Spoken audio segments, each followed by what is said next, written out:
and welcome to Steve Taylor's Coaches Chronicles. I'm Nick Marconi here with Tom Cole and Terry Crosby. We got two coaches today, one from the past and one from the present. Tom, Terry, take it away. Hi, Tom Cole here with Super Terry Crosby for Steve Taylor's Coaches Chronicles. We're doing it without the boss today, which is, we're going to struggle. There's just no question about that, but we'll do the best we can. Cross. First up, we love talking about coaches. You know, Yes.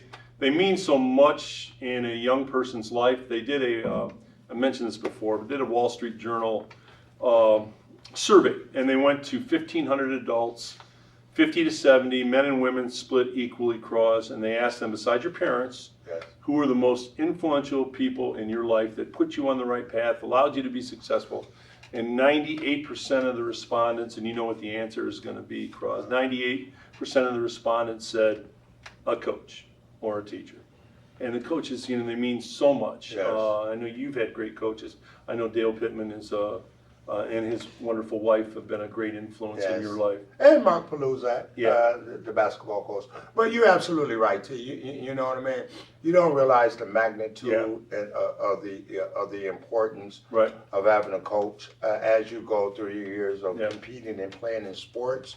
But as we gravitate and get older, we realize the impact that they had in our lives. So, And Coach Pittman's wife, Ellen. Yes. Like, what, you know, one of the nicest human beings on the planet. Yes. Very talented young lady. All right, Cross, we're going to get into it.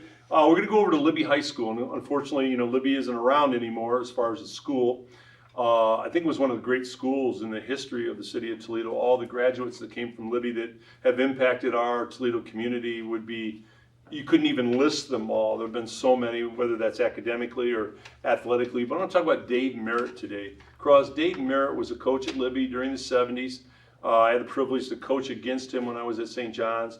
And he was a coach you would really like, Cross, because he was ahead of his time. He was really one of the first coaches in our area to put in multiple wide, spread formation, shotgun, you know, all the things they're doing today. Dave was doing in the 70s. And you know what's interesting, when you're an innovator, yes. there's a saying about the first person through the wall kind of gets bludgeoned. You know, people say, oh, that's not football, you can't do that. He was way ahead of his time and did a remarkable job at Libby, Dave Merritt, and his defensive back, I think it was his defensive backs, they had a cool name because Libby had the blue and yellow. What do they call themselves, Cross? The Killer Bees. The Killer Bees, yeah, which I thought was a pretty cool name. Yeah. Hey, I'm glad you brought up Coach Merritt. You know, I've always had a lot of respect for him, just like you said. You know, he's an innovator, Yep. way ahead of his time. Yep. You know, opened up with the spread offense, you know what I mean? So for people like that, coaches like that, they started trend. And that trend was started back in his day. Yeah. And look where we are today, you know. Well, you know, anybody in sports that's an innovator, I was thinking about this last Coach night. Pittman. Yeah, no, he was running Yes. the veer, the multiple option Yes. before people were running it. I mean, they were Yes. running it. Yes. I had great success. Of course, a lot of it has to do with who the trigger man is at quarterback and to whom he's pitching the football. Right. T. Crosby's getting the pitch. But also the offensive line. offensive line, I yeah. always give him credit. Yeah, well, you know, I because agree. Without them, you know, it wouldn't have happened. But I think of some of the great coaches that have come out of Libby besides Coach Merritt. Yes. Coach Bates, one of the best. Boo Ellis. Yeah, Coach Ellis, Coach Bates. I mean, Yes. incredible men. Neil Newcomb from Libby, who's Right. the Walleye general Yes, manager. yes, I mean, yes. Libby has just influenced so many And people. athletes. Yeah. Look at all the great athletes. Yeah. Chet Trail, H. Stewart, Trail, Charles Hurry in Houston. Unbel- You know what I mean? Unbelievable. Yes. So anyways, Eddie Trail. Oh, gosh.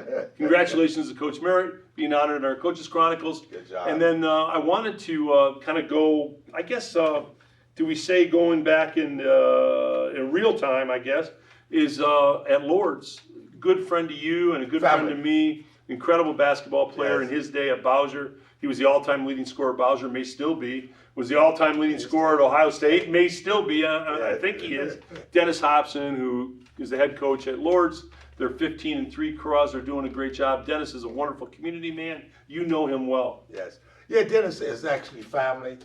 His nephew is married to my daughter. So, you know, I always have a special shout out and a level of respect for Dennis. But I think the key this year for the Lord's University is over the years, I think this is his third year coaching. It is his third year. His style has pretty much remained the same. Yeah. The way he tried to teach his kids, and the discipline, the level of discipline, and the inspiration and the impact that he has with his players. But I think the difference is this year, the buy-in is that they're actually executing. They're executing what he's taught them over the years on the court. Right. And that is obviously resulting into wins. And Tom, you know this. You'll back me up on this. Any athletics or athlete, once you start to mentally realize that you're winning games, Right. that sort of mental capacity becomes stronger and stronger. You Right. start to believe No question. that when you go out on that court, you're going to win each and every game. No and I question think about that's that. where we are this year with Lord. And you had a couple shout outs on the way out? I did. I just wanted to really shout out and congratulate. We both know her, magnificent lady. Had an opportunity this year to be hired by Lord's for Lord's ladies basketball coach Tandy Bradford. So I wanted to shout out to her. Tandy's great coach. Yes, and also last Friday I attended Rogers Rams Hall of Fame 2022, and I was so pleased to see my good friend Kim Leonard get nominated, and to Mick Earl on the Rogers committee, and the rest of them. It was a fantastic night, and you were a presenter. Yeah, I had to say a few words about Kim, you know, which was a lot of fun. Yeah, So great. that was just my additional shout out to those two, Coach Tandy and the great Kim Leonard. Very good, Cross. And well, you know, China, our star videographer for us today, behind the camera, who does such a great job. She said this, Cross, you know, for those of them out in the viewing audience that want to get you and I off the videos, right? China says if she gets 10 votes to get rid of Crosby and Cole, she's going to do it. She's going to cut us. So 10 votes is all it's going to take if you want to get rid of Crosby and Cole. Listen, it's been great. Cross and I are proud to bring you the Steve Taylor Coaches Chronicles. Thanks so much. Stay healthy, and we'll see you later.